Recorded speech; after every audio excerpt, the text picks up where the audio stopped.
কোরআন বলছে তারা কেমন জীবিত তোমরা তা জানো না, তবে আল্লাহর পক্ষ থেকে তাদেরকে রেজেক দেওয়া হয়। বলুন সুবহানাল্লাহ। তাই হুজুর কেবলারা যে কাজ কর্ম রেখে গেছে, কোরআন সুন্নাহর আলোকে মুজাদ্দিদ জামান দাদা হুজুর রহমাতুল্লাহ আলাইহি, যিনি কোরআন সুন্নাহর ধারক ও বাহক ছিলেন, নিজেকে প্রথম কোরআন সুন্নাহর কমপ্লিট জীবন ব্যবস্থা গড়ে তুলেছে, সেটাকে মানুষের দর পর্যন্ত পৌঁছেছে। তিনার 5 আওলাদ এই কর্মসূচি তিনার উপযুক্ত উত্তরসূরি হিসাবে করেছেন।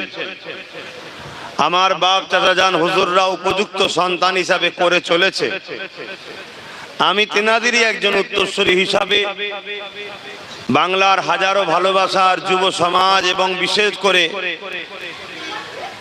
পূর্ব ভারতে দাদা হুজুর রহমাতুল্লাহ আলাইহির বাগানের উজ্জ্বল একটা নক্ষত্র, বসিরহাটের হাফিজুল হাদিস আল্লামা রুহুল আমিন স্যার রহমাতুল্লাহ আলাইহির সুযোগ্য উপযুক্ত বংশধর উত্তরসূরি পীরজাদা বাইজিদ আমিন সাহেব ভাইকে নিয়ে, আরো উলামা ভাইদের নিয়ে, বিশেষ করে যুবক সমাজ, আমার নবী যাদের সম্বন্ধে বলেছে যে আমার সব থেকে বেশি উপকারে যুবকরা লেগেছে, সেই যুব সমাজকে নিয়ে আমি হুজুর কেবলাদের রেখে যাওয়া কর্মসূচিকে আগিয়ে নিয়ে গেছি। আজকে 8 বছর কমপ্লিট হয়ে 9ম বাৎসরিক অধিবেশন চলছে। আমি আপনাদের কাছে সংক্ষেপ সময় আলোচনা করার আগে একটা কথা জানতে চাইছি। এখানে যারা এসেছেন, আজকের দিন অবশ্যই আপনাদের মূল আশা ছোট হুজুর পীর কেবলা, তাই তো নাকি? আওয়াজ দিয়ে বলুন। আমি অত্যন্ত খুশি এর জন্য। হ্যাঁ, পাশাপাশি হুজুরেরই স্মৃতিতে আমাদের এই সংগঠন, স্মৃতির দিনকে খেয়াল করে আমি আলোচনা তো করব, কিন্তু আমি জানতে চাইছি আপনারা কি দিল থেকে আমায় বিশ্বাস করেন? ভরসা ভক্তি আছে আমার উপরে? হাত তুলে সাক্ষী দেবেন আল্লাহর কাছে। ভরসা ভক্তি আছে, বিশ্বাস আছে? আলহামদুলিল্লাহ। তাহলে আলোচনার দিকে যাওয়া যাক। ফুরফুরা শরীফ আহলে সুন্নাত ওয়াল জামাত দীর্ঘদিন কি কর্মসূচি করেছে বলেই সামান্য সময়ের মধ্যে শেষ করা যাবে না। এটাও আহলে সুন্নাত ওয়াল জামাতেরই একটা গর্ব। আহলে সুন্নাত ওয়াল জামাত এত কাজ করেছে এই অল্প দিনের মধ্যে, যেটাকে এইভাবে স্বল্প সময়ে বলে শেষ করা সম্ভব নয়। তারপরও সঞ্চালক সাহেব তিনি সামান্য গুটি কতক কথা বলেছেন। আমি সার অংশ এতটুকু আপনাদের কাছে বলবো, আমাদেরকে সৃষ্টি করেছেন মহান রব্বুল আলামিন আল্লাহ। উদ্দেশ্যটা কি? উদ্দেশ্য একটাই, উদ্দেশ্য একটাই, ইল্লা লিয়াবুদুন, আল্লাহর দাসত্ব। আল্লাহর দাসত্বটা কি? মা আতাকুমুর রাসূল ফাখুযুহু ওয়া মা নাহাকুম আনহু ফান্তাহু। নবী যা দিচ্ছে নাও, যা ছাড়তে বলেছে ছাড়ো। আমি প্রায় জায়গায় বলেছি, আজও আপনাদের বলছি, আহলে সুন্নাত ওয়াল জামাতের সে নিচু তলা থেকে উপর তলা পর্যন্ত প্রত্যেকটা কর্মীর মাইন্ডে যেন এবং দিলে এই কথাটা সেট থাকে, আহলে সুন্নাত ওয়াল জামাত কারো কথাই চলবে না। আহলে সুন্নাত ওয়াল জামাত নকশায়ে মুহাম্মদুর রাসূল হুজুর পাক সাল্লাল্লাহু আলাইহি সাল্লাম যা দিয়েছে নেব, যা ছাড়তে বলেছে ছাড়বো, এই ইশারাতে আহলে সুন্নাত ওয়াল জামাত চলছে। ইনশাআল্লাহ আগামীতেও চলবে। বলুন ইনশাআল্লাহ। আমার হুজুর যা করতে বলেছে আমরা সেই ইশারাতে চলার চেষ্টা করে চলছি। উদাহরণস্বরূপ বোঝাতে চাইছি, হয়তো 100টা কাজ দিয়েছে ইসলাম বা আমার রাসূল, বুঝাবার জন্য বলছি। আমরা হয়তো 100টা কমপ্লিট করতে এখনো পারিনি, কিন্তু আমাদের উদ্দেশ্য 100টার কাজের মধ্যে থেকে 10টাও যদি করতে পারি হুজুরের পক্ষে করব। 100টা কেন 200টাও যেন হুজুরের বিরুদ্ধে কোনো কাজ না হয়। কথা বুঝাতে পারছি আপনাদের? এটাকে মাথায় রাখতে হবে প্রত্যেকটা কর্মীদেরকে। আজ আমরা এখানে যারা আছি বেশিরভাগ আহলে সুন্নাত ওয়াল জামাতের সঙ্গে জড়িয়ে আছি, নিচু থেকে নিয়ে ওপরতলা পর্যন্ত বিভিন্ন পদে, বিভিন্ন দায়িত্বে, বিভিন্ন কাজের সঙ্গে অনেকে জড়িয়ে আছি, বা অনেকে পছন্দ করে, সাপোর্ট করে, সহযোগিতাও করে। কেননা আমাদের মাকসাদ তো এটাই, আমাদেরকে মহান সৃষ্টিকর্তা সৃষ্টি করেছে তো এই জন্যে, শুধু আমাদের নয়, প্রত্যেকটা নবী আলাইহিস সালামকে রূহের জগতে আল্লাহ পাক অঙ্গীকার নিয়েছে। বলো আমার মোহাম্মদ রসুলকে তোমরা সাহায্য করবে কি বলো, আমার মোহাম্মদ রসুলকে হেল্প করবে কি বলো, আমার মোহাম্মদ রসুলের দ্বীনের কাজে সহযোগিতা করবে কি বলো। প্রত্যেকটা নবী আলাইহিস সালামদের রূহের কাছ থেকে মিশাক লিয়া হয়েছিল রূহের জগতে, অর্থাৎ তোমাদেরকে আমি নবুয়ত দেবো, কিতাব দেবো, হিকমত দেবো, সম্মানিত তোমাদেরকেও করব। কিন্তু আমার রাসূল মুহাম্মদ সাল্লাল্লাহু আলাইহি সাল্লামের যখন সময় আসবে, তোমরা যদি তিনাকে পাও, নিজেদের নেতৃত্ব ছেড়ে দিয়ে, নিজেদের গদি ছেড়ে দিয়ে, নিজেদের পজিশন ছেড়ে দিয়ে, নিজেদের দাওয়ার কাজ, নিজেদের নেতৃত্ব বন্ধ করে মুহাম্মদ রসুলের নেতৃত্ব মেনে তার সেবায় তোমরা নিয়োজিত হবে কি বলো।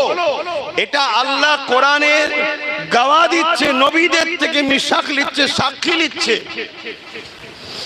সমস্ত নবীরা অঙ্গীকার করেছিল, ক্বালা নাআম, আল্লাহ আমরা সাক্ষ্য দিচ্ছি, আপনার কথাকে অ্যাকসেপ্ট করছি, আমরা নবী মুহাম্মদ রসুলকে রসুল বলে মেনে নিলাম এবং তিনাকে আমরা সর্বদিক দিয়ে সহযোগিতা করব। জোরে বলুন সুবহানাল্লাহ।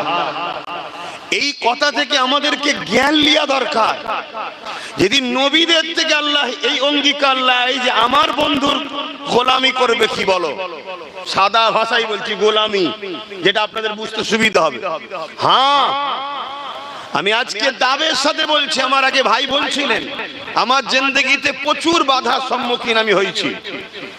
হ্যাঁ, রক্তে গোস্তে তৈরি, কখনো হয়তো মন খারাপ হয়, কিন্তু আবার যখন হুজুরের জীবনী আলোচনা করি বা পড়ি, তখন মনে হয় এটা তো গোলাম হিসাবে পাওনাদার, আমি পাওনা তো হবে, গোলামি করবো আর এটা পাওনা হবে না, এটা কেমন করে হয়। তা তোমাদেরও মাইন্ডে সেট করা দরকার যে নবীদের ঘরে যদি আল্লাহ এই মিশাক নেয়, এই অঙ্গীকার নেয়, তাহলে আমাদের জন্মটা হয়েছে এই কারণে, হাসবো হুজুরের জন্য, কাঁদবো হুজুরের জন্য, চলবো হুজুরের জন্য, বসবো হুজুরের জন্য, কারবার হুজুরের জন্য, সংসার হুজুরের জন্য, দেখবো হুজুরের জন্য, চোখ বন্ধ করবো হুজুরের জন্য, কথা বলবো নবীর জন্য, মুখ বন্ধ রাখবো নবীর জন্য, হাত তুলবো নবীর জন্য, হাত গুটিয়ে নেবো নবীর জন্য, নিঃশ্বাসটা টানবো নবীর জন্য, নিঃশ্বাসটা ছাড়বো নবীর জন্য। এই অঙ্গীকার লাইফে নিয়ে যদি আহলে সুন্নাত ওয়াল জামাত করতে পারেন, ইনশাআল্লাহ আমাদের লক্ষ্য আগামী দিন পুরো ভারতবর্ষের বুকে গোস্তাগে রাসূলদের বিরুদ্ধে কাউকে প্রয়োজন হবে না, আহলে সুন্নাত ওয়াল জামাতের কর্মীরাই যথেষ্ট হবে। বলুন ইনশাআল্লাহ।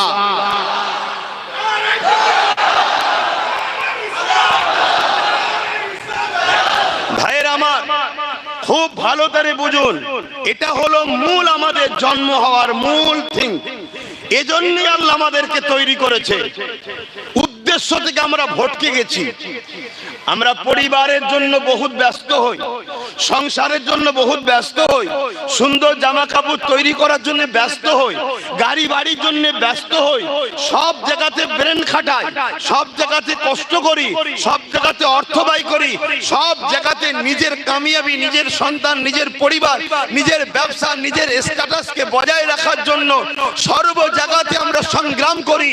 আমরা দুনিয়ার বেঈমান অত্যাচারী শাসকদের হয়েও লড়াই করি। আমরা দুনিয়ায় কোন মৌলানা মুফতিকে ভালোবাসার জন্য তাদের পিছনেও অর্থ ব্যয় করি। আর যিনি না হলে কুল কায়নাত হতো না, সেই রাসূলুল্লাহ দ্বীনের জন্য, রাসূলের রেখে যাওয়া সংগ্রামের রাস্তা, রাসূলের রেখে যাওয়া মিশন, রাসূলের রেখে যাওয়া সত্যের রাস্তা, তার জন্য আমরা কি করলাম? আহলে সুন্নাত ওয়াল জামাত বাংলার যুব সমাজকে এটাই মেসেজ দিচ্ছে, আসো প্রতিটা গ্রামে 30টা করে কমসে কম যুবক ইউনিট হও। আগামী দিন তুমি তোমার গ্রামে আমার নবীর সুন্নাহকে ছড়াও, তোমার গ্রামে আমার নবীর রেখে যাওয়া মেসেজকে ছড়াও, আমার নবীর আদর্শ আদর্শকে ছড়াও। আমার নবীর মতো মানব প্রেমিক দুনিয়ায় আসেনি আর আসবে না। আমার নবীর মতো মানববন্ধনকারী দুনিয়ায় আসেনি আর আসবে না। আমার নবীর মতো উত্তম আদর্শওয়ালা দুনিয়ায় আসেনি আর আসবে না। মহান সৃষ্টিকর্তা বলছে ইন্নাকা লাআলা খুলুকিন আযীম। এই মেসেজ যুবক তুমি ছড়াও, তুমি ডিউটি পালন করো, তুমি নিজেকে রাসূলের গোলাম প্রমাণ করো। কিয়ামতের দিন নবীর শাফাআত নিয়ে তুমি জান্নাতে যাও। এটাই আহলে সুন্নাত ওয়াল জামাতের মূল লক্ষ্য। এর মধ্যে আপনি ধর্ম সেবা হচ্ছে, এর মধ্যেই মানব সেবা হচ্ছে, এর মধ্যেই দেশ সেবা হচ্ছে। আমার নবী শুধু মুসলমানদের নয়, আমার নবী হিন্দু, দলিত, আদিবাসী, সাঁওতাল, বাগদি, খ্রিস্টান, জৈন, বৌদ্ধ পুরো মানুষ জাতির জন্য তিনি রিফার মেসেঞ্জার, প্রফেট, রাসূল। তাই আপনি আমার রাসূল পাক সাল্লাল্লাহু আলাইহি ওয়াসাল্লাম যেমন ধর্মের মানুষকে ভালোবেসেছে, অন্য ধর্মের মানুষের সাথে সম্প্রীতি বজায় রেখেছে। আমার নবী যখন মদিনার রাষ্ট্র কায়েম করলো, ইহুদি, খ্রিস্টান, অগ্নি উপাসক, মূর্তি পূজারী সবাই ছিল সেখানে। তাদের সঙ্গে সন্ধি করেছে, চুক্তিবদ্ধ করেছে রাষ্ট্র কিভাবে নিরাপদ চলবে, সবাইকে নিরাপদে কিভাবে রাখা যাবে। আমার নবীর আদর্শ, এই মেসেজ, আমার নবী যে সাম্যের বাণী দিয়েছে, আমার নবী যে মানবতার বাণী দিয়েছে, আমার নবী যে নারীদের অধিকার দিয়েছে, আমার নবী যে ক্ষুধার্ত মানুষের খাবারের ব্যবস্থা করেছে, আমার নবী যে কৃষকদের, দিন মজুরদের গায়ের ঘাম শুকাবার আগে তাদের পরিশ্রম মিটিয়ে দেওয়ার মেসেজ দিয়েছে, আমার নবী যে আইন ব্যবস্থা তৈরি করেছে যেখানে জুলুম হবে না, বেইনসাফি হবে না, আমানত খিয়ানত হবে না, ধোঁকা হবে না, প্রতারণা হবে না, চিটিংবাজি হবে না, ফ্রড হবে না, রাষ্ট্রের সঙ্গে গাদ্দারি হবে না। এই যে নিজাম কানুন আমার নবী দিয়েছে, এটা তো প্রত্যেকটা যুবকের উচিত তোমার গ্রামে কমসে কম তোমাকে মাইক ধরে এটা প্রচার করা দরকার, তবেই তো তুমি উম্মতে মুহাম্মাদি। আজকে তুমি আমি রাসূলের মেসেজকে ছড়াতে পারিনি, তাই একদল মানবরূপী পশু ধর্মের দোহাই দিয়ে, ধর্মের সাইনবোর্ড লাগিয়ে দিয়ে মূর্খের সাম্রাজ্যে বাস করে পৃথিবীর শ্রেষ্ঠ মানবতা প্রেমী মানুষ, পৃথিবীর শ্রেষ্ঠ আদর্শবান মানুষ, পৃথিবীর শ্রেষ্ঠ মুক্তিদাতা মানুষ, মনুষ্য জাতিকে তিনি বাঁচিয়েছে, পৃথিবীকে বাঁচিয়েছে, নারীদেরকে অধিকার দিয়েছে, জ্যান্ত জ্যান্ত নারী পুঁতে দেওয়া হতো বন্ধ করেছে, মায়ের ইজ্জত লুটা হতো বন্ধ করেছে, বাপেদেরকে হত্যা করা হতো বন্ধ করেছে, গরিবদেরকে দাস দাসী বানানো হতো বন্ধ করেছে। এই পৃথিবীকে সাম্যের বাণী যিনি দিয়েছে, সাম্য প্রতিষ্ঠিত করেছে, সেই নূর মুহাম্মদ রাসূলুল্লাহ সানে একদল মানবরূপী পশু ধর্মের ব্যাডাল লাগিয়ে দিয়ে দাড়ি চেঁচে হোক আর দাড়ি রেখে হোক আমার নবীর সানে গুস্তাখি করছে। এই যুব সমাজকে জানতে চায় কিয়ামতের দিনে তুমি কি আল্লাহর জান্নাতে যেতে পারবে? আল্লাহ কি প্রশ্ন তোমায় করবে না? আমার শ্রেষ্ঠ সৃষ্টির বিরুদ্ধে আঘাত দেওয়া হয়েছিল, তুমি তোমার গ্রামে কি মেসেজ দিয়েছো বলো?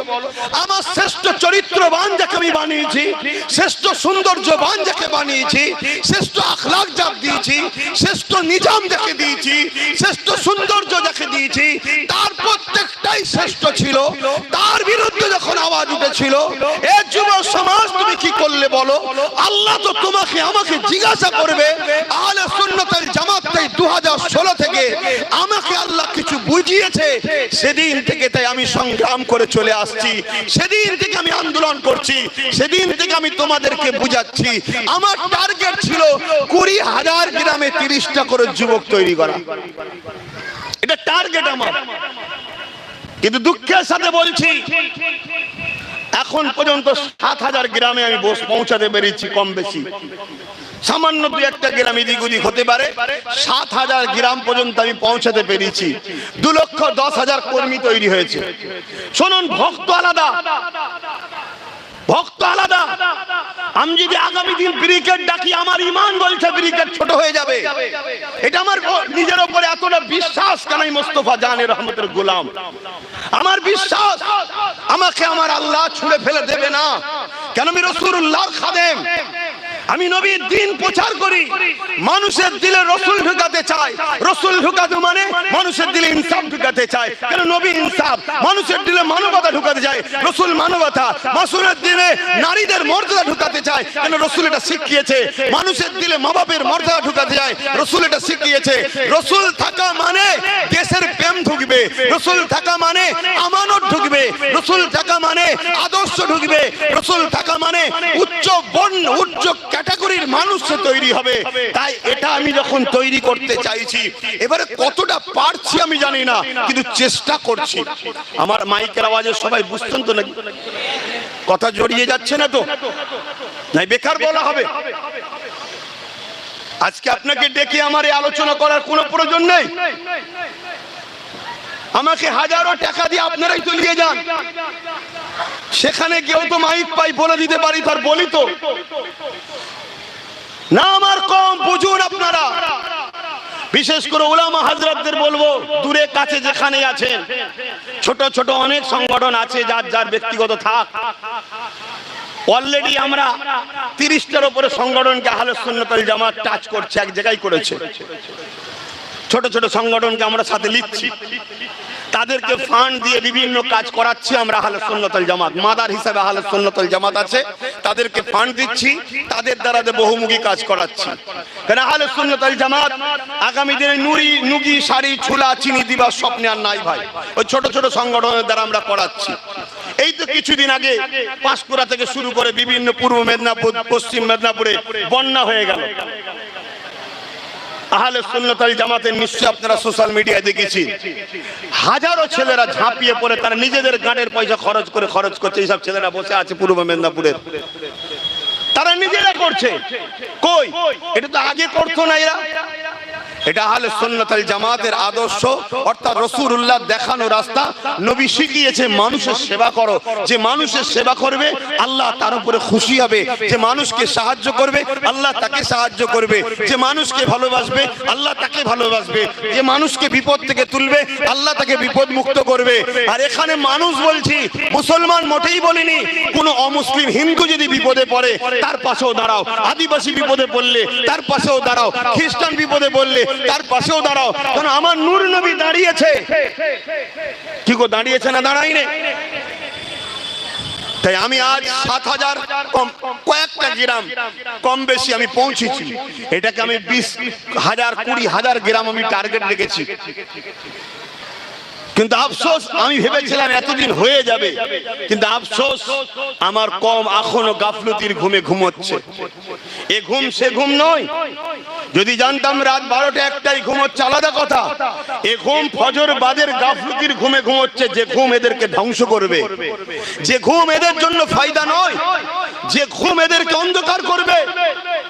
এ দেশটা ভারতবর্ষ, তাই তো নাকি? একটু টাচ করছি, আপনারা শুনছেন তো নাকি? এটা টাচ করছি, এ দেশটা ভারতবর্ষ তো নাকি? এই দেশটাকে কি বলা হয়?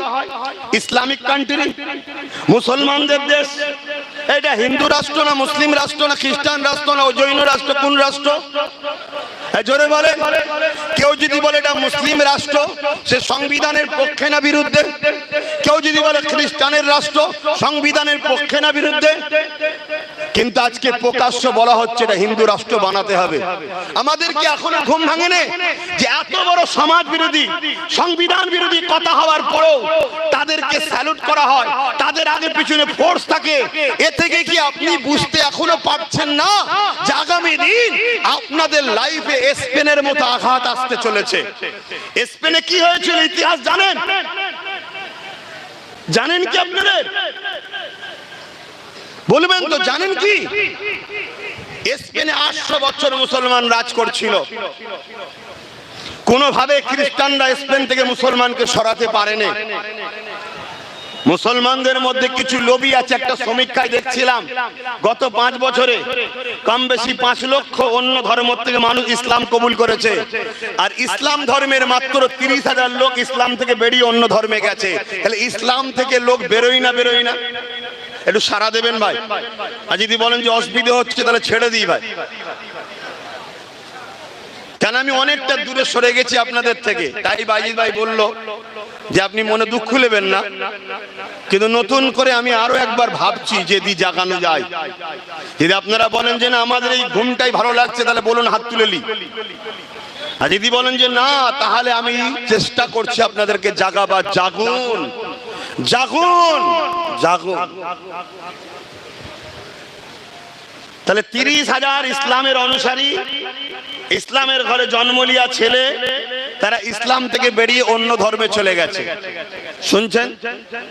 যখন কেউ অন্য ধর্ম থেকে ইসলামে আসে, উদখুলু ফিস সিলমি কাফা, পুরোপুরি তাকে আসতে হয়।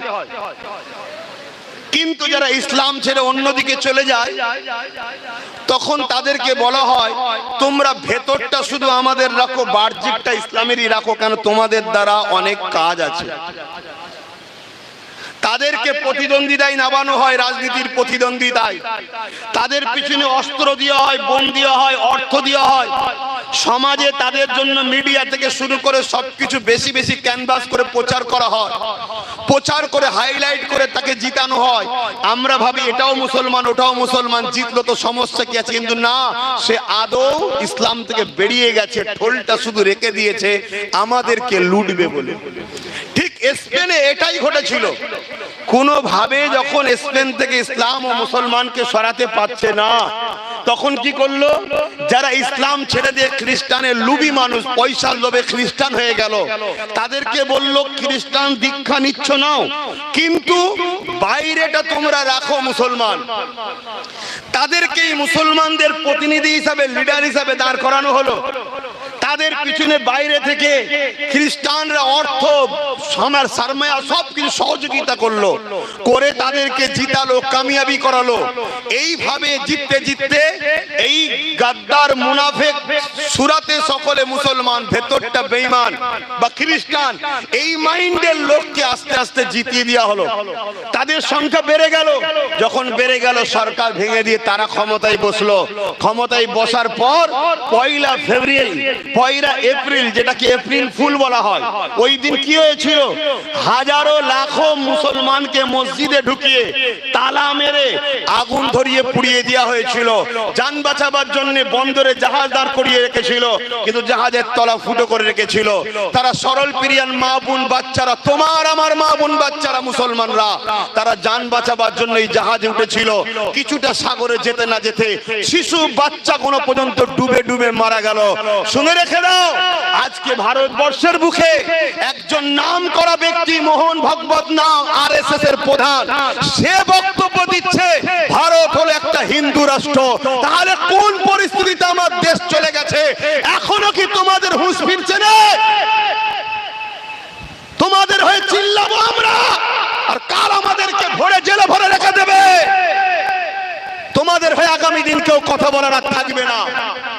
তাই সময় থাকতে থাকতে জাগো। তোমাদের হয়ে ছোট হোক বড় হোক, যারাই কথা বলে তাদের উপরে আঁচ এলে তোমরা ঝাঁপিয়ে পড়ো, তোমরা ঝাঁপিয়ে পড়ো, তবে আগামী দিন বাঁচবে। তোমাদের হয়ে লোক পথ দেখাবে। না হয় ওই যে বলে না, ভাই বলছিল অনেক সংগঠন বা অনেক মুসলিম নেতারা একটু লোক যেই হয় বিভিন্ন দলের কাছে বিক্রি হয়ে যায়। এই বিক্রি যারা হয় তারা তো খারাপ কাজ করছে, কিন্তু আমি বলবো বিক্রি হওয়ার পিছনে তোমাদের দোষ আছে, তোমাদের দোষ আছে। কেন তোমরা সেই সকল নেতাদেরকে গুরুত্ব দাও না, তাদেরকে গুরুত্ব দাও না। তারা তোমাদের হয়ে চিল্লে মরে, তারা রাত্রিরে বিপদ আপদে মরে, তোমরা তাদের পাশে না দাঁড়িয়ে ওই সেকুলারের নামে ভণ্ড গাদ্দার বেঈমানগুলোর পিছনে তোমরা ছুটে বেড়াও। তাই তারা চিন্তা করে কি করব, বেকার আমার তো জীবন চলে যাবে, চল যা দিচ্ছে নিয়ে এলে। কিন্তু তাদেরকেও আমি বলবো, তুমি যদি আল্লাহ ও রাসূলের জন্য করো, তাহলে তোমারও গাদ্দারি করা উচিত হয়নি। কিন্তু আপনারাও ভাবুন, আপনাদের ভাবার সময় আসছে। তাহলে আজকে কি বলছে? এটা হিন্দু রাষ্ট্র বলছে না, বলেন কথা বলেন, বলছে না বলে? এটা কি হিন্দু রাষ্ট্র? আমি যদি বলি এটা মুসলমানদের রাষ্ট্র, ইসলামিক কান্ট্রি, আমি দেশের সংবিধান বিরোধী, আমি দেশদ্রোহী, তাহলে এটা কোনোভাবে আমার মধ্যে মানাই না। আমি যদি দেশকে ভালোবাসি আর মোহাম্মদ রসুলকে যদি ভালোবাসি, আমার নবী বলেছে হুব্বুল আতান, দেশকে ভালোবাসার কথা বলেছে, তাহলে দেশকে যখন ভালোবাসি তাহলে দেশের সংবিধান বলছে এটা ধর্ম নিরপেক্ষ, অর্থাৎ এখানে ধর্ম নিয়ে রাষ্ট্র মাথা মারবে না। যার যার ধর্ম তার কাছে। রাষ্ট্র, শিক্ষা, স্বাস্থ্য, কর্ম, বাসস্থান, এই চারটে জিনিস নিয়ে রাষ্ট্র মাথা মারবে। মানুষের শিক্ষা দেবে, মানুষের কর্মের ব্যবস্থা করবে, মানুষের বাসস্থান দেবে, মানুষের সুচিকিৎসা দেবে। কিন্তু আজ দেখা যাচ্ছে রাষ্ট্র ধর্ম নিয়ে বড় মাথামাতি করছে, কখনো আমার রসুলের শানলে আঘাত করছে। এগুলো মূলত লক্ষ্য কি? এদের লক্ষ্য হলো একটা ফিতনা করব, ফাসাদ করব। সেই ফিতনা ফাসাদে আমাদেরকে গণহত্যা করবে। কেন? সব ওদের, আমাদের তো কিছু নেই। এই আছে কথা বলছে না? তো আছে, সব তোদের, সব দপ্তর তোদের, সব জায়গায় তো ওরা। এই যে কথাগুলো বলছি, আমারও পরিবার আছে, আমারও সংসার জীবন আছে, তোমাদের বাঁচাবার জন্য বলছি, তোমাদের বাঁচাবার স্বার্থে বলছি। তাহলে আমার টার্গেট ছিল 20,000 গ্রাম, সেই জায়গায় 7,000-এ আমি এখন স্থগিত আছি। শোনেন, ভালোবাসার লোক আলাদা, ভালোবাসার লোক আলাদা। আজ আমার এক ভাই বোম্বাই একটা র্যালি করলো গোস্তাকে রসুলের বিরুদ্ধে, ইমতিয়াজ দলিল, 1.5 কোটির উপরে লোক হয়েছে। তোমরা তো মাথা লাড়ছো। ওই প্রোগ্রামটা যদি না হতো এতদিন আরো কত কি হতো তোমরা জানো? তোমরা বোঝো? তোমরা তা বোঝো না। ওই ভিড়টা তোমাদেরকে আগামী 2-5 বছর নিঃশ্বাস এখনো নিতে দিচ্ছে, ওই ভিড়টা। তাহলে কাল যখন আমি ডাকবো তখন তুমি তো কারবার নিয়ে ব্যস্ত, তুমি তো দোকান নিয়ে ব্যস্ত, তুমি তো দুনিয়ার সেকুলার ভণ্ড নেতার পিছনে ঘোরা ব্যস্ত, তুমি তো বেঈমানদের পিছনে ঘোরা ব্যস্ত, তোমার তো সময় নেই যাবার। এই তো জীবন আমাদের, এই তো অবস্থা আমাদের। তাহলে আজকে 20,000 গ্রামে যদি আমি 30টা করে ছেলে করতে পারতাম, তাহলে 6 লক্ষ কর্মী। কর্মী আলাদা জিনিস, ভক্ত আলাদা জিনিস। কর্মী মানে তার অ্যাসেট এটা। এখানে যারা কর্মী আছে তারা সংগঠনের কথাকে ক্যাচ করছে, বাকি সাপোর্টার ভক্ত আলাদা জিনিস, ভালোবেসে এসছে। কথা কিছু বুঝছেন না, বোঝেন? এবং যারা এখানে নেতৃত্ব শুধু আছে তাদেরকে ইনভাইট করা হয়েছে। সবাই যদি বলা হয় অত লক্ষ লোক যদি এখানে ঢোকার জায়গা হবে? খুব ভালো করে বুঝুন আমার ভাইরা, আমার কথাই কি আপনারা আঘাত পাচ্ছেন নাকি? তাহলে আজকে 1923 সালে একটা সংগঠন করলো আরএসএস। 100 বছর তাদের হতে চলেছে। তাদের লক্ষ্য এই দেশকে হিন্দু রাষ্ট্র বানাবে, সংবিধানকে মুছে দেবে। কথা শুনছেন না? শোনেন। তো এই দেশের জন্য যেমন হিন্দু ভাইয়েরা রক্ত দিয়েছে, পাঞ্জাবিরা দিয়েছে, শিখেরা দিয়েছে, আদিবাসীরা দিয়েছে, মুসলমানরা রক্ত দিয়েছে না দেয়নি? দিয়েছে। সবাই মিলে এক জায়গায় বসে একটা সংবিধান লেখা হলো। ডক্টর বাবা সাহেব আম্বেদকরের নেতৃত্বে এই সংবিধান লেখা হলো। দেশ চলবে এই সংবিধান অনুযায়ী। আজকে সেরকম একটা ভিআইপি লোকের মুখ থেকে, এত পাওয়ারফুল লোকের মুখ থেকে আজকে কথা বেরোচ্ছে। 100 বছর ধরে তারা সবর করে ধৈর্য ধরে আগাচ্ছে, উদ্দেশ্য তাদের পূরণ করার জন্য।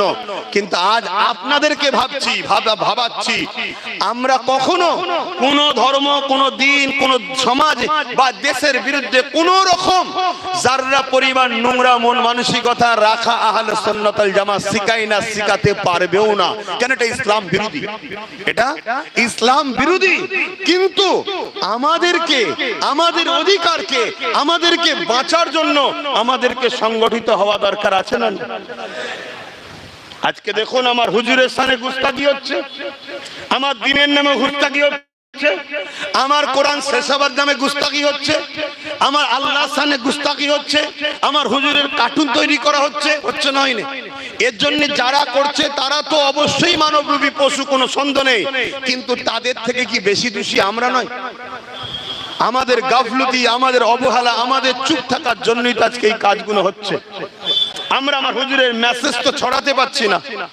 আরো একটা কথা আপনাদেরকে বলি, আপনারা খেয়াল করে দেখেছেন ভারতের রেল এবং ভারতের সেনাবাহিনীদের যে জায়গা আছে, তারপরে ভারতবর্ষে তৃতীয় নম্বরে সব থেকে বেশি জায়গা হলো মুসলিম সমাজের ব্যক্তিগত সম্পদ ওয়াকাফ এস্টেট।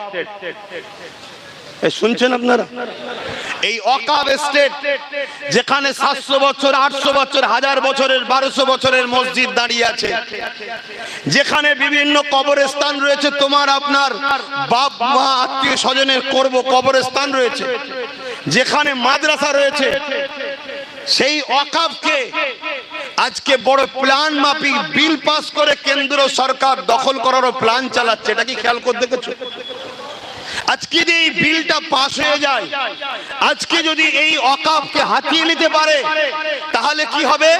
যেমন আজকে আমার আদিবাসী ভাইদের জল জঙ্গলের সম্পদ অধিকার কিনে নেওয়া হয়েছে, তাদেরকে বিভিন্ন জায়গায় উচ্ছেদ করা হচ্ছে, তাদেরকে উচ্ছেদ করে সেসব জায়গাকে প্রমোটিং করে বিভিন্ন কর্পোরেট ধনী লোকদের হাতে তুলে দেওয়া হচ্ছে, তারা এদর ওদর ঘুরে বেড়াচ্ছে। কাল ওই দৃশ্যটা তোমার আমার হবে, ওর থেকেও ভয়ানক হবে। কেন তোমার আমার আরেকটু ভয়ানক হওয়ার কারণ হচ্ছে তুমি আমি মুসলমান। এ কথা শুনছেন না? শুনেন, এর থেকেও ভয়ঙ্কর কারণ হবে। আমার কথা কার পছন্দ হচ্ছে কার হচ্ছে না আমি জানি না, কিন্তু এই কথা আমার ইমানি দায়িত্ব আপনাদেরকে শোনানো, আমি শুনিয়ে দিচ্ছি। নেবেন কি নেবেন না, আহলে সুন্নাত ওয়াল জামাতের শাখা অফিস আরো বাড়াবেন কি বাড়াবেন না আমি জানি না। আর তথাকথিত কিছু মুসলিমদারি নামধারী রাজনীতির নেতারাই দেখুন আহলে সুন্নাত ওয়াল জামাতের বিরোধী করে, অথচ এত বড় কথা বলা দেশকে, দেশের সংবিধান বিরোধী যারা কথা বলে সেই সংগঠনের বিরুদ্ধে কথা বলে না, আহলে সুন্নাত ওয়াল জামাতের ছেলেদের বিরুদ্ধে কথা বলে। তাহলে স্পেনের মতো এরাও কি মুসলমান মনে হচ্ছে? এরা ভেতরে ভেতরে সব বিক্রি হয়ে গেছে, শুধু সময়ের অপেক্ষায় আছে। যেদিন সময়ের অপেক্ষা আসবে আমাদেরকেও মসজিদে ভরে পুরানো হবে, আমাদেরকেও রাস্তাঘাটে যে কোনো জায়গাতে শেষ করে দেওয়া হবে। তার ক্ষুদ্র ক্ষুদ্র নমুনা তো আমরা পাচ্ছি, কখন টেনে পিটিয়ে মেরে দিচ্ছে, কখনো বিভিন্ন মুরব্বীদের দাড়ি ধরে কাটছে, বিভিন্ন স্লোগান দিয়ে পিটিয়ে মেরে দিচ্ছে, কখন আখলাসকে, কখন তাবরেজকে, কখন হাফেজ জুনায়েদকে এইভাবে মেরে দেওয়া হচ্ছে না। বলুন একটা কথা মিথ্যা বলছি আপনাদের সামনে? এগুলো দেখো আপনারা শুধরাবেন না, সেই বিশ্বাস তাদের উপরে। আজকে ওয়াকাফ সম্পত্তিকে হাতাবার লক্ষ্যটা কি? এটা তো কারণ, কেন ওয়াকাফ টাকা তো আমরা পাই না, ওয়াকাফের টাকা আমরা পাই না। আর 5 মিনিট লোক অসুবিধা হচ্ছে নাকি? ওয়াকাফের টাকা কি আমরা পাই? যদি ওয়াকাফের টাকা পেতে একটা মুসলমান গরিব থাকতো না। আমাদের ওয়াকাফের টাকা এত, একটা মুসলমান গরিব থাকতো না, সব লাখপতি নাই কোটিপতি হয়ে যেত, হয় লাখপতি না হয় কোটিপতি হয়ে যেত, এত টাকা। ঠিক আদিবাসী ভাইদের জন জঙ্গলের সম্পদকে কেড়ে নেওয়ার জন্য আজকে তাদের দুর্দশা দেখুন দেখুন। ঠিক আমারও ওয়াকাফ সম্পত্তি আমাদের থাকার পরেও কিন্তু আমরা পাই না। কেন পাই না? আমাদের টাকাকে বিভিন্ন বছর যারা ক্ষমতায় থাকে তারা লুটে পুটে খায়। শুনছেন তো নাকি? যেমন আমার রাজ্যে বিগত দিনে যারা ছিল, তার আগে যারা ছিল, এখন যারা, সবাই লুটে পুটে খাচ্ছে, আমরা পাই না। সামান্য কিছু ভিক্ষা হিসাবে দেওয়া হয়, কিন্তু এইটাকে হঠাৎ করে আবার বিল করে পুরো কবজা করার লক্ষ্যটা কি?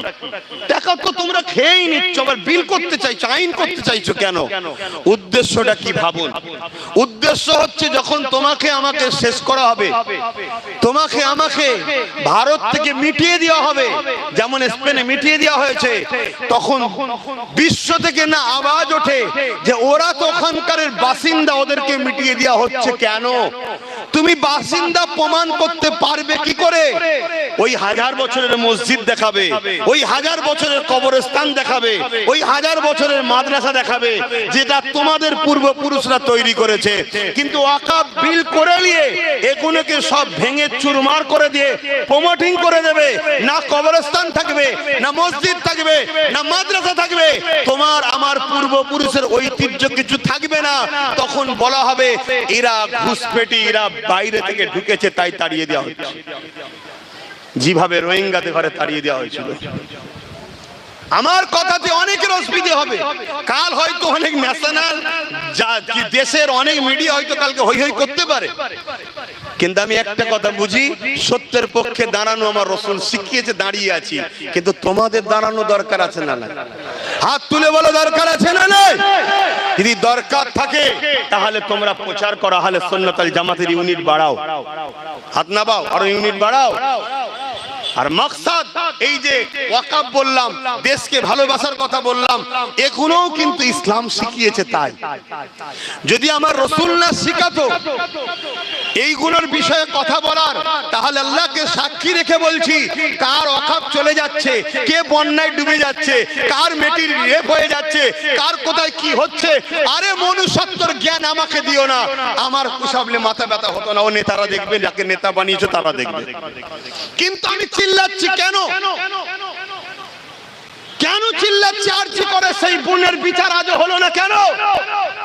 এত কিছু ঘটার পরও গত 3 দিন আগে কুলতলি জয়নগরে একটা 10 বছরের, সে কোন ধর্মের আমার দেখার দরকার নেই, হ্যাঁ সে জন্মগত হিন্দু ঘরে জন্ম হয়েছে, কিন্তু সে তো বোন আমাদের। একটা এইটুকু বাচ্চা মেয়েকে কেন রেপ করে ফেলে দেওয়া হবে পুকুরে? পুলিশকে কেস করতে যাওয়া হয়েছে, পুলিশ তার কেস লাইনে গুরুত্ব দেয়নি। আজকে যদি গুরুত্ব দিতে হয়তো মেয়েটার শরীরের উপর নির্যাতন হলেও হয়তো তার জানটা ফিরে পাওয়া যেত, সে কোন রকম ভাবে জিন্দেগিতে বেঁচে থাকতে তো পারতো, তাকে মেরে ফেলে দেওয়া হয়েছে, পরের দিন পুকুর থেকে পাওয়া যাচ্ছে। এই ঘটনা ঘটবে কেন? আহলে সুন্নাত ওয়াল জামাতের কি কাজ নয় এর বিরুদ্ধে প্রতিবাদ করা? যদি বলেন যে নয়, তাহলে আমি বলবো ইসলাম তাহলে কি এর বিরুদ্ধে কথা বলেনি? যদি বলেন হ্যাঁ ইসলাম অন্যায়ের বিরুদ্ধে কথা বলেছে, তাহলে আহলে সুন্নাত ওয়াল জামাতের প্রত্যেকটা সৈনিককে আগামী দিন যে কোনো অন্যায় হবে তার বিরুদ্ধে আপনাকে সংগ্রাম করতে হবে। ওই সংগ্রামে যদি আপনার মৃত্যু হয়, আপনি বেহিসাব জান্নাতে যাবেন, এই অঙ্গীকার দিলে আজকে যান। আপনি ভাববেন না হিন্দুর জন্য আন্দোলন করলে আপনি মরলে জান্নাতে যাবেন না, এ ধারণা ভুল।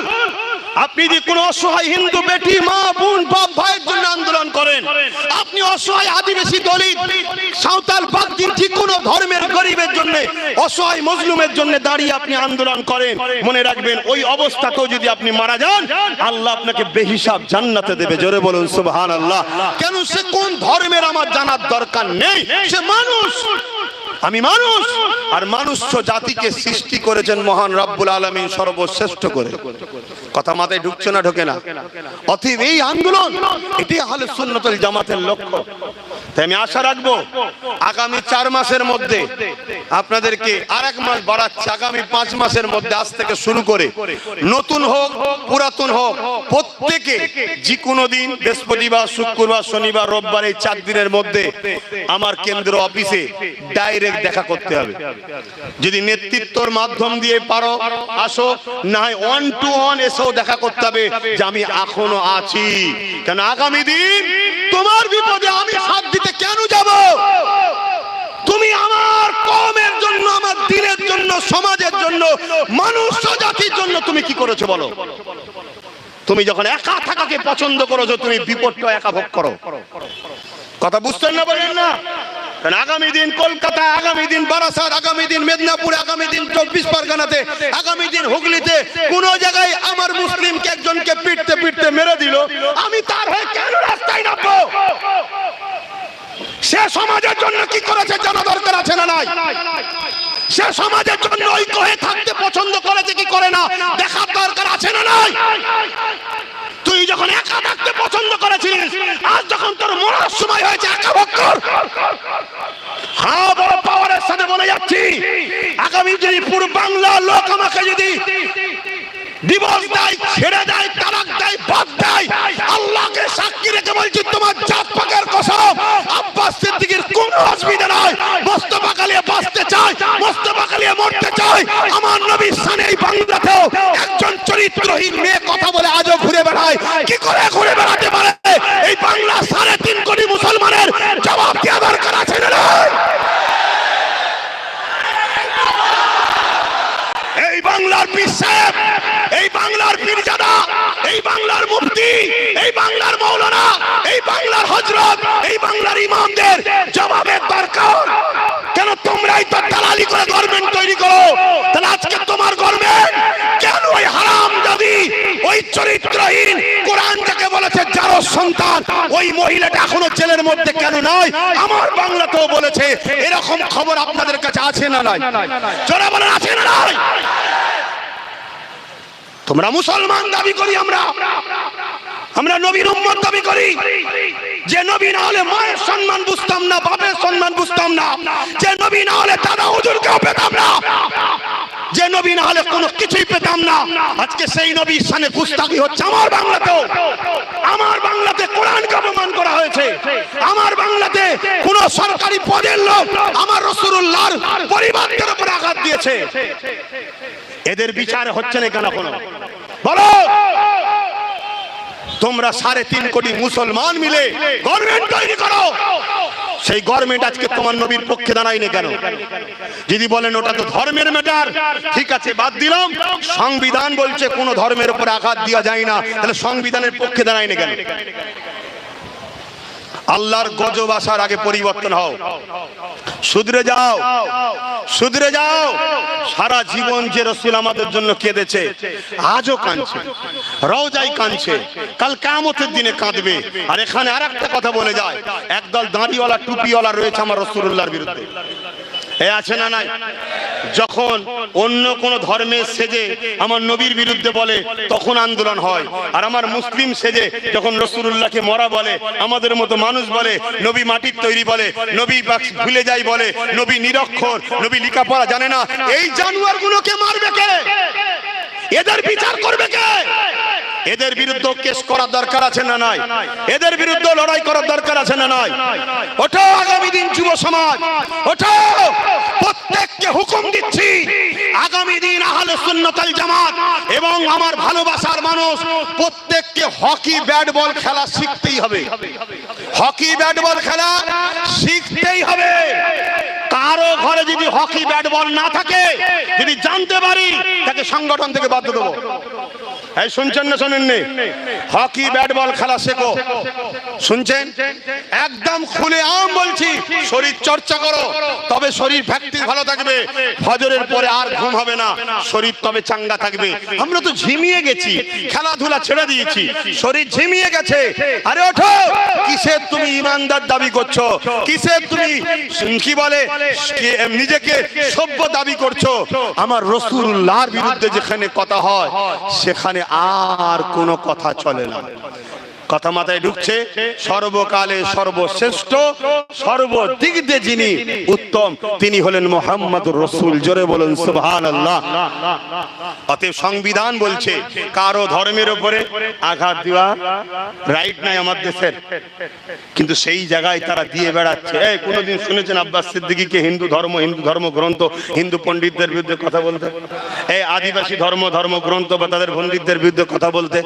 শিখ পাঞ্জাবি কোন ধর্মের ধর্মগুরুদের বিরুদ্ধে কথা বলতে?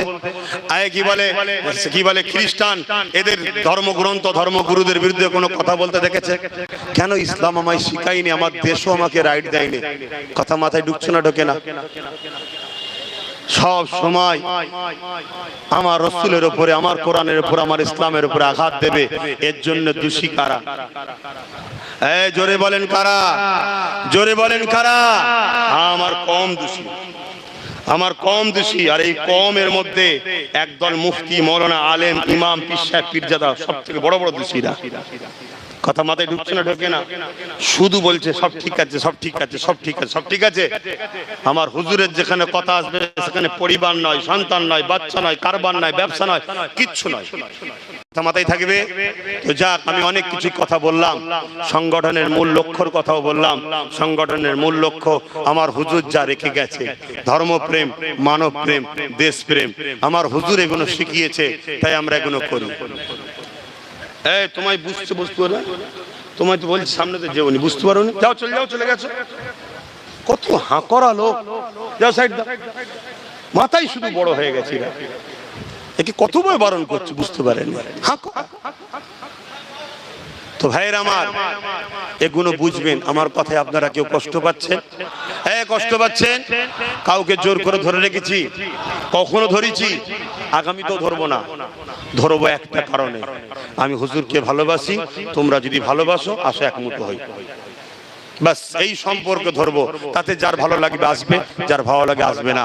তাই আগামী 5 মাস সময় দিলাম, প্রত্যেকটা নতুন হোক পুরাতন হোক, ডাইরেক্ট বৃহস্পতিবার, শুক্রবার, শনিবার, রোববার সকাল 10টা থেকে বিকেল 4টে পর্যন্ত অফিস ইনচার্জ আলা থাকবে, এসে ডাইরেক্ট দেখা করবে। কথা বুঝে আসছে? কথা আছে, কি আছে? কথা আছে। সব কথা সব জায়গায় বলা যায় না। আসো একটুখানি বিদায় নেব, তার আগে আমরা হুজুরকে একটু সালাম দেবো। ইয়া নবী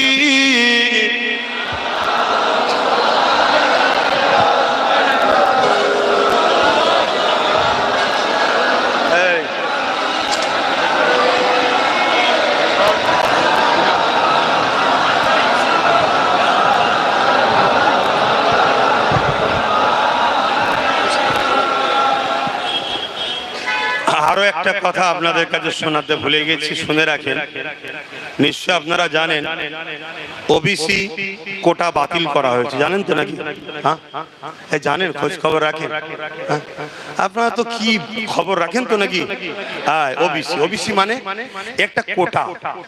এই কোটার মাধ্যমে কমসে কম একটা দুটো মুসলমান একটু চাকরি পেয়েছিল। কটা? একটা দুটো মুসলমান চাকরি পেত, না পাওয়ার মতনই, তারপরও এই কোটা থেকে পেত একটা দুটো। শুনছেন তো নাকি? পেত, সেটাকেও বাতিল করে দেওয়া হয়েছে। তার মানে একেবারে জিরো এখন। শুনছেন তো নাকি? এসসি এসটি বলে সব কোটা আছে, তার মধ্যে কোনো মুসলমানের নামই নেই। কেন? দেশ কোনো ধর্ম ভিত্তিক চলে না। দেশের কোনো কোটা হলে, সিস্টেম চালু হলে সংবিধান বলছে গরিবি দেখে করা হবে। তাহলে প্রকৃত এসসি এসটি আদিবাসী দলিত মুসলমানদেরও হওয়া দরকার, ঠিক না বেটি? কেন মুসলমানদের মধ্যে অনেক গরিব আছে। হ্যাঁ, মুসলমান কোনো জাত ভেদ কাস্ট উঁচু নিচু মানে না, সবাই আমরা সমান। কিন্তু তারপরও সংখ্যা অনুপাতে যখন চাকরির ব্যাপার আছে, তাহলে এসসি এসটি তো মুসলমানের নাম এন্ট্রি হওয়া দরকার, কিন্তু হয়নি। কি করে হবে? তোমরা তো ভিক্ষা লাও, ভিক্ষা নিয়ে যখন গভর্নমেন্ট তৈরি করো, তা সেখানে নাম ঢোকে কখনো? কথা মাথায় ঢুকছে না? ঢোকে নেই। তাহলে সেই জায়গাতে মনে রাখবে, ওবিসিতে একটা দুটো তবুও চাকরি পেত, সেটাকেও বন্ধ করে দেওয়া হয়েছে। তোমাদের যে ওবিসি বন্ধ হয়ে গেছে, এই ওবিসিটাকে চালু করা দরকার আছে না? না, তা হাইকোর্ট তো বন্ধ করেছে, তাহলে সুপ্রিম কোর্টে যেতে হবে। তোমাদের পক্ষে সুপ্রিম কোর্টে গেছে? বলো, তোমরা যাকে তো মাথায় তুলে রেখেছে গেছে? সেই গেছে কে? তোমার নবীর বংশের ছেলে নওশাদ সিদ্দিকী। সুপ্রিম কোর্টে যে কেস করছে তোমাদের, কথা বুঝে আসছে? সেও কেস করছে। সেই যখন নাগরিকত্ব বিলের ব্যাপারে তাড়িয়ে দেবে, তোমাদের হয়ে কেস করতে গেছিল এই সেকুলার মার্কা গুলো কেউ না যায়নি। সেই কে গেছে? সেই নওশাদ সিদ্দিকী। এখনো শুধরাও, এখনো শুধরাও, এখনো শুধরাও। সারাদিন ইনকাম করে বাইরের পরের ছেলেকে কি বলে খাইয়ে দিয়েছে, ঘরের ছেলেকে শুকিয়ে রেখে, আর লাস্টে বুড়ো বয়সে ঘরের ছেলের কাছে খাবার খাবে। ও বাপকে তো লাতিকে বৃদ্ধাশ্রমে যেতেই হবে।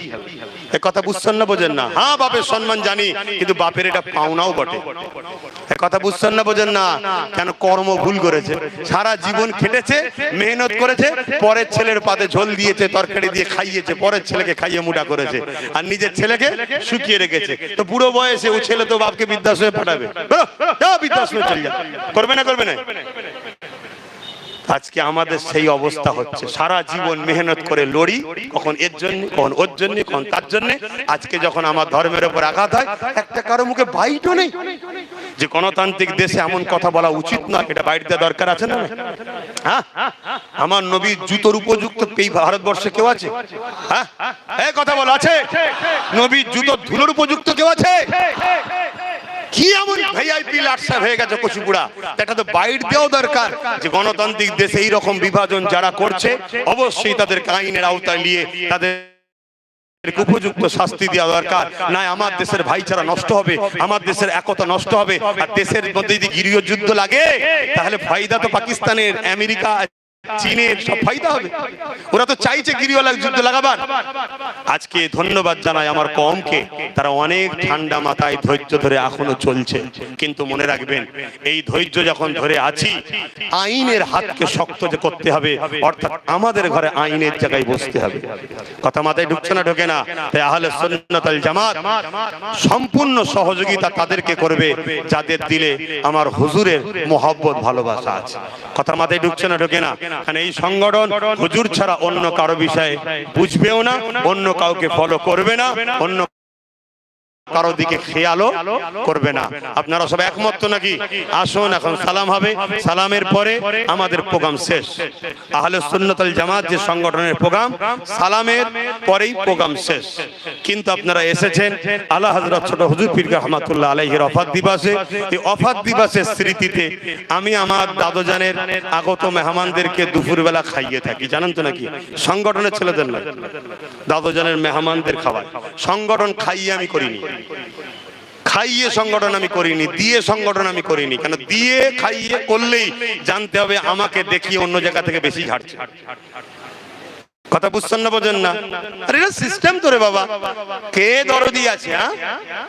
আমি তোমার পেছনে 5 লাখ খরচ করব তখন যখন দেখে কোন জায়গা থেকে 1 কোটি পাবো না। কেন করতে যাবো? কথা বুঝছেন না? বোঝেন না? তো সংগঠন খাইয়ে দিয়ে আমি করেছি কে? বলো, সংগঠন ছেলে করেছি কি? কথা বলো, করেছি কি? ওই ব্রিকেডও কি খাইয়ে নাকি? আব্দুল কাইম খাইয়ে, মিন্টু শিকারি খাইয়ে নাকি? সব প্রচার করো। বাইজিদ ভাই কি বলছেন? খাও। 20,000 গ্রাম 26-এর আগে যেন কথা বোঝা 10 বছর পূর্ণ হবে। আমরা 10 বছরে জামাতের যদি 20,000 গ্রামে, তাহলেই তো 12 লাখ করতে পারবো না? বলো রসুলের কাছে আমরা যাচ্ছি, সে প্ল্যান আমাদের চলছে। তখন খুশি এসে এই 4 দিন, বৃহস্পতি শুক্র শনি রোব, সকাল 10টা থেকে বিকেল 4টে, এর ইনশাআল্লাহ আগামী দিন আমরা যারা মেহমান আসতো তাদেরকে খাওয়াতাম দুপুরবেলা। আব্বা এইদিকে আর মুখ না, আমার আব্বা জান বাপের ছেলে দু অবস্থা হবে, তখন আর এইদিকে নয়। ইয়ার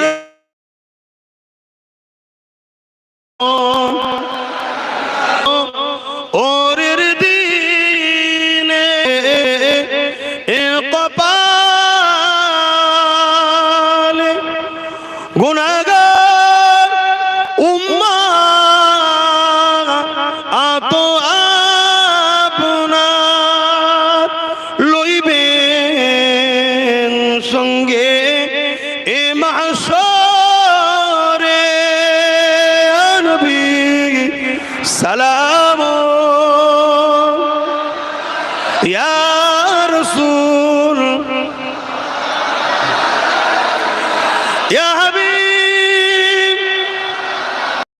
আল্লাহ আমাদের সালামকে কবুল করে মন আল্লাহ। ধর্মীয় সংগঠন শুনছেন তো না? তাই এই সংগঠন মুহাম্মদ সাল্লাল্লাহু আলাইহি ওয়াসাল্লাম চলবে, দেখানোর রাস্তায় চলবে। সংগঠন ছেলেরা আমার নবী আমরা বাঁচবো। কোন ব্যক্তিগত নেতা নেত্রীর সঙ্গে আমাদের ঝগড়া হতে পারে, কিন্তু দেশের সঙ্গে আমাদের কোন রকম গাদ্দারি, কোন রকম ঝগড়া নাই। কেন? দেশকে ভালোবাসা, এটা আমার হুজুরের শিক্ষা, মনে রাখবেন। পাশাপাশি মুসলিমের শুধু সেবা নয়, মানব সেবার মধ্যে হিন্দু, দলিত, আদিবাসী, সাঁওতাল আমরা সবার সেবা করছি, সবার সেবা করে যাব। একজন দুজন কেউ ধর্মের দোহাই দিয়ে ভণ্ডমি করে হুজুরের শানে বিরোধী করবে, এর জন্য পুরো অন্য ধর্মের মানুষের উপরে আমাদের কোনো ক্ষোভ, কোনো রাগ ছেড়ে বলুন নাই। কেন? তাদের ভাই, আমাদের দেশবাসী, আমরা মিলেমিশে হাজার হাজার বছর ধরে আছি, হাজার হাজার বছর ধরে থাকবো। কিন্তু আমরা কিন্তু তাদের বিরুদ্ধে যে মানবরূপী পশুগুণ, মানবতা প্রেমিক নবী, ইনসাফ ইনসানিয়াত শেখানো নবী, সর্বকালের শ্রেষ্ঠ নবী মুহাম্মদ আরবি সাল্লাল্লাহু আলাইহি সাল্লামের বিরুদ্ধে মূর্খের মতো কথা বলবে। শিক্ষা অর্জন করো, আমার নবীকে পড়ো, আমার নবীকে জানো। প্রত্যেকটা ভাষাতেই নবীর জীবনী আছে। হুজুরকে জানো, হুজুরকে চেনো, হুজুরের সম্বন্ধে জানো। আমার বিশ্বাস সবাই হুজুরের গোলাম হয়ে যাবে। কথা বুঝে আসছে? তাই আমাদের সঙ্গে সমস্ত মানুষের সেবা করে আসছেন, যেভাবে সমস্ত ধর্মের মানুষের সেবা করবেন। এই যে পূর্ব মেদিনীপুরে, পশ্চিম মেদিনীপুর বন্যা কবলিত এলাকার মানুষের পাশে দাঁড়িয়েছে আমাদের ছেলেরা, সংগঠনের ছেলেরা। তোমরা কি শুধু মুসলমানদের অন্যজন সবাইকে দিতে হবে। কথা বুঝে আসছে? এটা হলো ভালোবাসা, এটা হলো ভাইচারা, এটা হলো মানববন্ধন, এরা আমাদের মনুষ্যত্ব। কিন্তু কেউ যদি মানুষ সেজে মানবতার নবীকে আঘাত দেয়, তাকে পশু মনে করি, তার সম্বন্ধে কোরআন বলেছে সে অবৈধ সন্তান। কথা বুঝে আসছে? তো যাই হোক, এখন আপনারা দোয়া হবে, তাবরুক নেবেন, যখন ঘরে যাবেন গাড়ি ঘোড়া সাবধানে আসতে চালাবেন, যতটুকু আমি জানি। বলবি তো হ্যাঁ কিনা? হ্যাঁ, একটু সাথ দিলে তো বুঝতে পারবো। তো যাই হোক, আমার ভাব যেন আমার ভাইদের কোন রকম না হয়, এটাকেও খেয়ালকে আঘাত দিও না। তুমি তোমার ধর্ম তোমার জবাব দেবে, কথা মাথায় ঢুকছে? কিন্তু তুমি মানুষ, সে মানুষ, দেশ সবার, সবাই মিলেমিশে থাকবে, এটা হচ্ছে মানববন্ধন, এটাই মনুষ্যত্ব, এটাই আমার নবী শিখিয়েছে। আলহামদুলিল্লাহ, আলহামদুলিল্লাহ, এটা দায়িত্ব নিয়ে বলছি। বন্ধুত্ব তো ওইদিকে ঘুরে বের বসুন, আস্তে আস্তে ওইদিক ঘুরে বসুন, দোয়া হবে, দোয়ার বার নামাজ হবে, নামাজের পরে তারপর দেওয়া হবে দুরূদ শরীফ, সূরা ফাতিহা, ইখলাস শরীফ দাও, চট বিছাবে, তাড়াতাড়ি সরিয়ে দাও, আস্তে, এখন আসবে না, একটু দাঁড়াও।